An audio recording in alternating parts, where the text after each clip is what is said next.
say, hey guys, welcome back to the podcast. Today we have a very special episode and a special guest. We have Misha Crosby and we have John Mawson here to talk about their audio movie series, Unsinkable. And no, it's not about Titanic. And I'm saying that because I kind of thought that when I first saw the title and I kind of saw the press release and I was like, is this about Titanic? But it is not about Titanic. So there's no Jack or Rose in this story. But I just got through actually listening to the first couple episodes and I thought it was really interesting. So congratulations on this project. Thank you. Thank you, Tiffany. Yeah, and then I just kind of wanted to start off, if one of you can explain what exactly an audio movie series is, because I personally had no idea what it was. And so I imagine that people who have yet to hear it probably don't know as well. And so if you can kind of just explain that and then why you felt like that was the best format for this story. Well, we had no idea what it was either.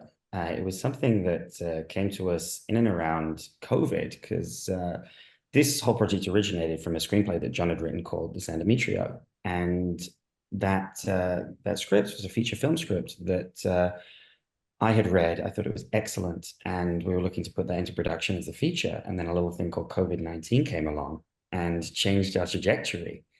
And it was around the same sort of time as a friend of John's had come over from the UK who'd done a lot of work with BBC Radio. And he said, hey, guys, have you thought about doing this as an audio movie series? We were like, well, what the hell is an audio movie? And he said, well, imagine a high-end feature film, right, with full sound design, full orchestral score, maybe, delivering in Dolby Atmos, but just without the pictures. And so we thought that was interesting. And we looked at how we could put something like that together. And so what we did is we started formulating a team of some of the finest, sound professionals we could. We brought on the team led by Jimmy Boyle, who did a lot of work on Band of Brothers, the HBO series, which is a World War II series. We knew that they would have, some fantastic World War II libraries and sound effects. It'd also been responsible for things like James Bond, Harry Potter, Wonder Woman 1984. Stephen Endelman, who's a very, very fine composer, composed a full orchestral score to go with each episode of this that we worked extensively on augmenting the piece with, as well as then a Dolby Atmos mix that adds height and sort of extra dimension to this and really presents it in a very, very cinematic way, and hence the audio movie. And of course, we then cast the project at the highest possible level. We have 37 actors doing over 100 roles, and as you can see from the cast list, some of the best actors in the world who we managed to persuade to come on board. So that was a great boost. And so what you've got now, what we have now is every bit as good as a big budget movie, but just for the ears. Yeah, and that was actually one of my questions. So I'll jump to that since you mentioned the casting. How did that even come about? Because I can imagine with so many actors, everybody has different schedules. How were you able to get all of them together for this? Pain and Well, suffering, didn't get mostly. it all together. Everyone was recorded individually because of COVID. So everyone was in their own studio or a home studio. But we worked very hard. We worked very hard with the agents and with the actors themselves to persuade them to come on board initially, and then to fit in with their schedules. I think we recorded over nearly 6 months.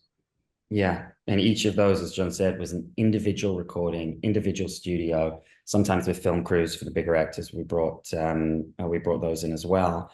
And then it was a case of piecing all of those performances back together, right? You've got, there wasn't really a single case except one, which was an exception, where any actor was ever in the same room as another one. And so it's really just a case of them making sure with the directing of those performances, we get real specificity with the energy that's coming out and with, how the emotional intentions are, so that then when you do attempt to put a jigsaw like that back together, it all works if you've hopefully done your job right.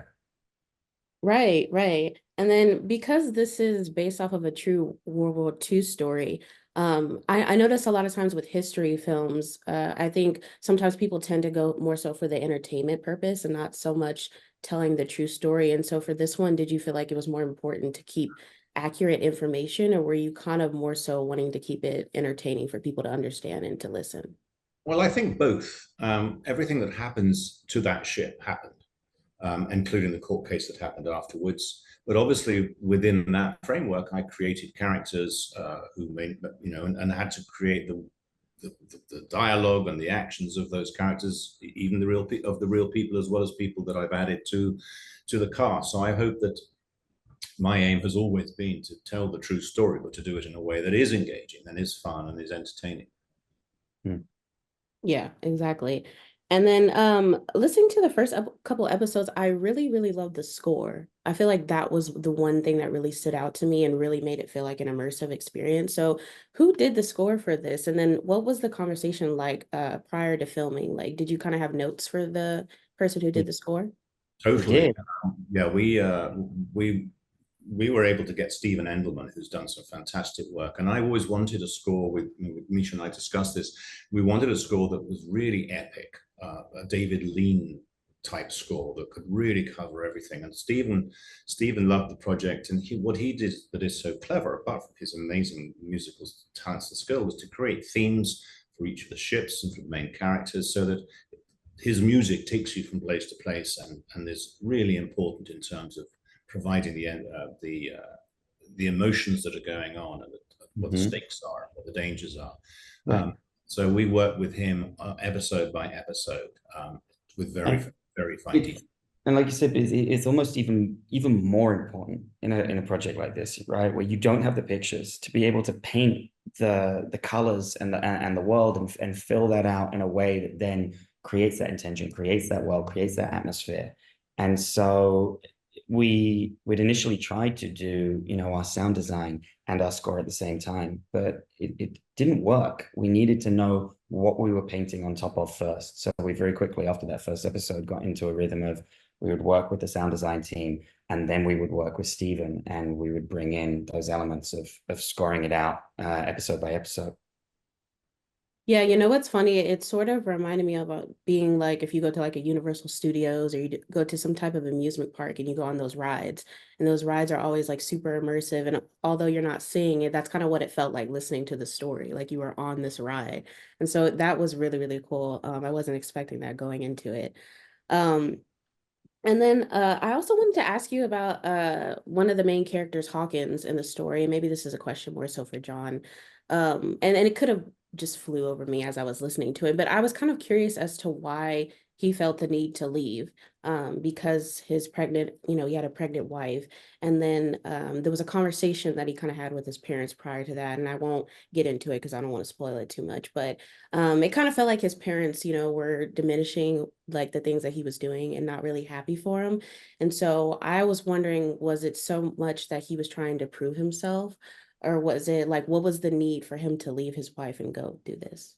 Well, partly he had no choice. I was in the Merchant Navy myself for 13 years. I'm a qualified ship's captain, so I know that well. But if you're in the Merchant Navy and you get your orders to join a ship, you go and join the ship, or you're unemployed.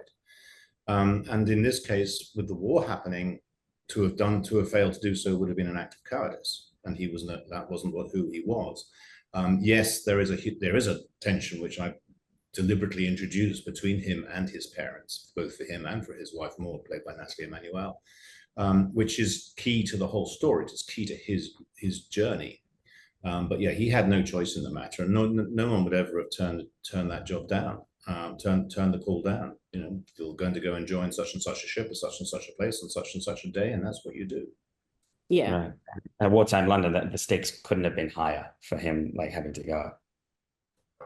Right, right. Yeah. And I kind of figured it was more of a mandatory thing, but I guess I kind of wondered with the conversation with his parents if that had something to do with it, like him feeling like he kind of needed to go to prove himself, or to kind of make his parents happy. Well, you've definitely like touched upon some of those Yes. elements of themes that he's going to be dealing with, like internally throughout the season. So absolutely, that's in there too. Okay, cool. I was hoping I picked up on that correctly. No, you were dead right. You were absolutely right on that. Yeah, and then if you guys could just explain a little bit about where people can listen to the story. I don't know if people are as familiar with Wondery, so if you can kind of talk about that a little bit. Well, you can find it anywhere that you listen to your podcast, be it Apple or Spotify. If you just put in Unsinkable, it'll come up, and it will take you to Wondery Plus. The first two episodes you can listen to for free, but Wondery Plus is a subscription operation for 90 days. After that, it'll be available worldwide. with advertising. At the moment, it's without. So that's how you find it. Just look it up anywhere, and it will take you to the Wondery site. Okay, great. And then lastly, I wanted to ask you what your ultimate goal with this project was, and what do you want people to feel and come out of it when they watch it, or I should say when they listen to it. Mm. Well, I hope they enjoy this totally immersive experience for the ears. I hope the story is gripping and extraordinary and true. I hope that they engage with the characters, that they enjoy every aspect of it, and that they come away having had a really fulfilling experience, entertainment experience, but also learn a little bit more about what happened at that time and just how vital the Merchant Navy was and the sacrifices that those men gave to keep us alive as a country, both in the First and in the Second World Wars. Their sacrifice was key to our survival. Yeah, that's wonderful. Misha, were you going to say something? I mean, John's, taken half the words out of my mouth there as well. I would second everything he said. Primarily when you make anything, you want to be able to entertain primarily, but if along the way during that experience, you can also, shed light on a story that was so fundamentally important to the outcome of, where we ended up as a nation, and that fundamentally also, these type of events shape the process of how history unfolds as well. And so I think it's such a wonderful story to be able to share, and I was very proud to be able to put the work in it with John and what we came out with. Absolutely, and congratulations again. This is a really great project. I can't wait to go back and finish out the series. I've only heard the first 2 episodes so far, so great. Enjoy. Yeah, thank you so much. It's been such a pleasure speaking with you guys. Yeah, you as well, Tiffany. Thank you. Thanks. Thank you so much. Yeah, you guys take care.